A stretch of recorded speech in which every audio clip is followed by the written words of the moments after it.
The investigation continues into last week's massive explosion at that fertilizer plant in the city of West, Texas. The blast has claimed at least 14 lives, 10 of them first responders. Hundreds of people were evacuated from their homes, but they're making their way back in stages. KXAN's Angie Bevan joins us live from West tonight with more on how people there are coping. Angie. Well, this is just one of many roadblocks still up around West. Now, as we've reported, they were letting evacuated residents back in 3 stages.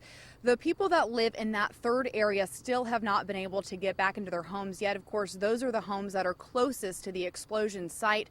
For those people, it's just a matter of waiting.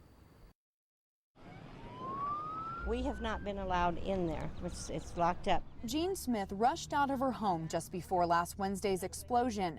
She was with her husband, George, an EMS medical director. They were heading to the nearby nursing home. I was probably 250 yards away from it.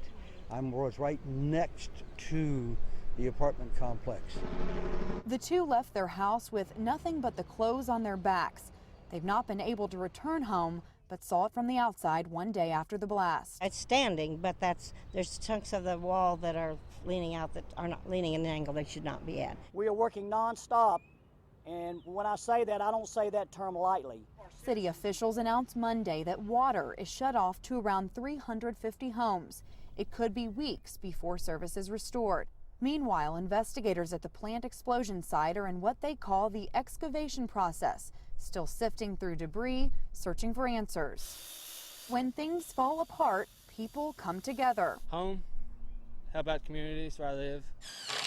Robert Walton works with Centex Roof Systems. The company is helping West residents patch up. Broken glass, windows, roofs. Some of the roofs that, way over here, they've got holes in them. We got to tarp those up too. As many start picking up the pieces, others like the Smiths continue to wait to go home.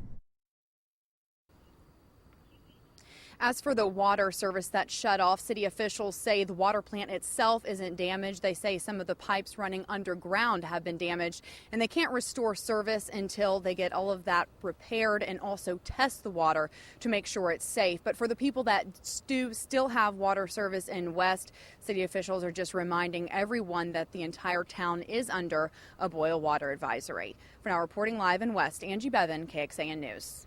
Angie, thank you. And we'd like to remind you, KXAN is working with H-E-B stores to help out the town of West. You can make donations to the American Red Cross Disaster Relief Fund at Austin area H-E-Bs when you check out at the register. You can also find in-depth information on our website about the explosion, including a timeline of what happened and a photo gallery of the people of West returning to their homes.